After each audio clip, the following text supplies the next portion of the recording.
Another great one to take you into 2023, because it's a time for change and new goals and things like that. Boundaries. We're going to talk about boundaries. So after you write the date, where you're located. I'm right here on Gratitude Grounds. Chickens out there. I see the creek. It's actually a nice sunny day in December, which is fantastic. Write your top 9. How you're feeling, humility, all of those things, and then write down boundaries. This is sometimes a hard topic to grasp, even for me as well, and especially when we talk about the verse that I'm going to give you, which, by the way, if you want to go there already, it's Proverbs 4:23. Proverbs 4:23. I'll be reading it out of, is this NLT? But try a couple of different things. Boundaries. What boundaries do you need to create? You might be able to figure that out right away. You might be working on this right now with people in your family, people at work in general, your children. I tend to feel like the boundaries that I need to create in my life really have to do with the people that I'm closest to most of the time, because they're the ones who I'm willing more than anyone else to give everything. And if you're somebody like me who's like give, because I know so many of us are,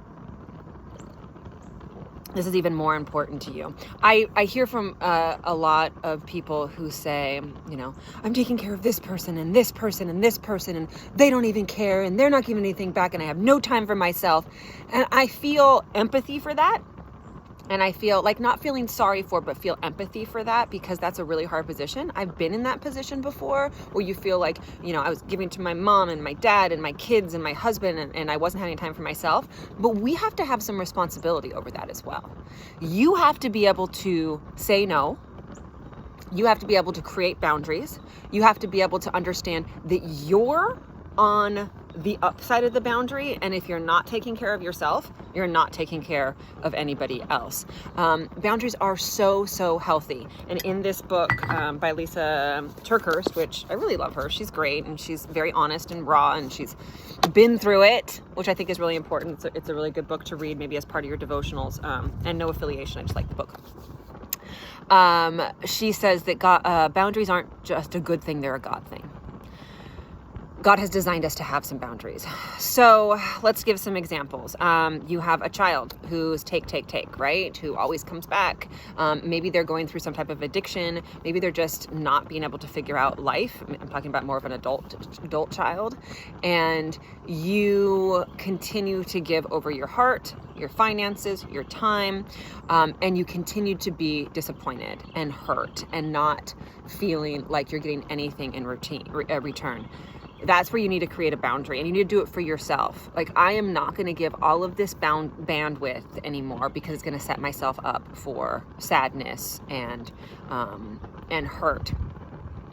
There is also a fine line between saying goodbye, just like cutting the person out of your life, and creating a boundary. And I feel like creating boundaries allows us to keep more people in our lives. I've had family members, still have family members who continually to make me feel not good about myself, and who get mad and angry and are judgmental, and it's just, and I'm such a open heart person, like especially with family. I think part of the reason why is because my parents were divorced. My mom is dead. I was raised as an only child, even though I do have a couple stepbrothers, and I have a half brother, but he didn't come along until I was 15. So I was, in all essence, raised as an only child. So to me, wow, the fire is getting really, really close to me. For me, family, I just feel like I just want them around. I have such close friends that are like family. But there's nothing like family, right? And blood, and I just want us to be together, and any family member that I have, I'm trying to hold on to so tightly, and I give my whole heart out, and I expect so much of them. Boundaries really do are intertwined with expectations too, right? Like, you might expect something and they're never going to fulfill that. So you have to create a boundary in which you stop expecting that. So with family members, I say, I forgive over and over again, might not treat me so great, and I come back and I come back and I come back. And I've learned it's not about just saying goodbye and cutting them out of my life. It's about being like, I will still love them from afar, but I will not entertain deep conversations. I will not allow myself to give so much and not get anything in return and really, really feel hurt again. When I create that boundary and maybe keep the relationship light and realize that I have my best friend Rochelle and Melissa, and I have these people in my life who those are the ones that I get deep with because they hold my heart, they give in return, they share their stories in return, they're never judgmental. Those are the people who are more like family. And these other people, while they're my family and I love them, I don't give so much. I don't give over so much time, energy, and of my heart. So that's a boundary that I've created that has actually created a better relationship with family members. Perhaps you need to create boundaries because you have somebody who has an addiction in their life, and you are codependent with that person, and you need to create that boundary to protect yourself. Perhaps it's kids. Perhaps it's work. Perhaps you are giving everything, thinking that, oh, if I just get to this part, they're going to return. They're going to return this. I'm going to make this much money. I'm going to hit this. And you realize that that's just not happening. So you need to create that boundary with, I'm not going to give all this time. I'm going to stop working at this time. I'm going to turn off my phone. These are all great boundaries. So which boundaries do you need to create? Here's that verse. Proverbs 4:23, guard your heart above all else, for it determines the course of your life.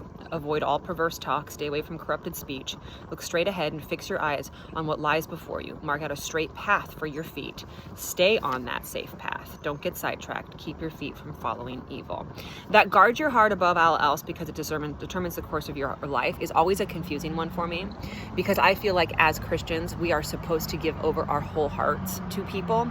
But I also feel like that is talking about, yes, you can give over and you can love above all. We know that, love above all. But if that is creating in you the next sentences, corrupt talk, perverse talk, if you're getting sidetracked and you start, and sidetracked being following the pity party or being angry or having those hard thoughts in your head, then you're giving over too much of your heart to said person or said thing. So guarding your heart doesn't mean we don't love. And it doesn't mean that we don't go all in that love with friends, family, work, whatever it might be. But it means that we are focused on the fact that we only give enough so that it doesn't take us down a path of thinking bad thoughts about that person or being angry all the time. Then we need to rein things in a little bit.